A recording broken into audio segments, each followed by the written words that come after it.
हे बघून तर असं वाटतं की भाई पाऊस पडेल पण पडणार नाही. आणि मी माझा चष्मा घरी विसरलो. जाम लवकर आठवण आली वाटतं मला. काका काय माहित कुठे बॅग घेऊन चाललाय. काका मी पण येऊ का. त्यानंतर ट्रेन आली. बसलो ट्रेन मध्ये ना. अरे विस्मय बरं आहे ना. जला बनना है.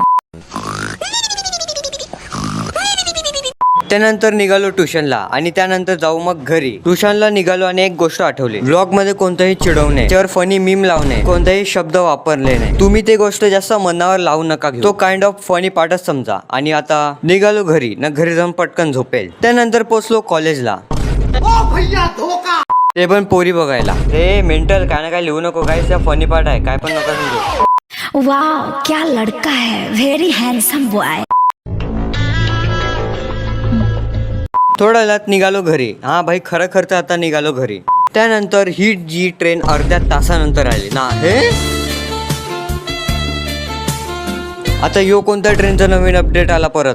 थोड्या वेळात पोचलो घरी. त्याच पहिल्यांदा घरी चष्मा विसरलोय. नंतर घरी आलो ना. हे बघितलं तर आमच्या घराच्या बाजूला बोरिंग मारायला लावलाय. हा व्हॉइस रेकॉर्ड करता करता रात्रीचे 1:30 झालेले. आणि भेटूया आपण पुढच्या नवीन ब्लॉगला.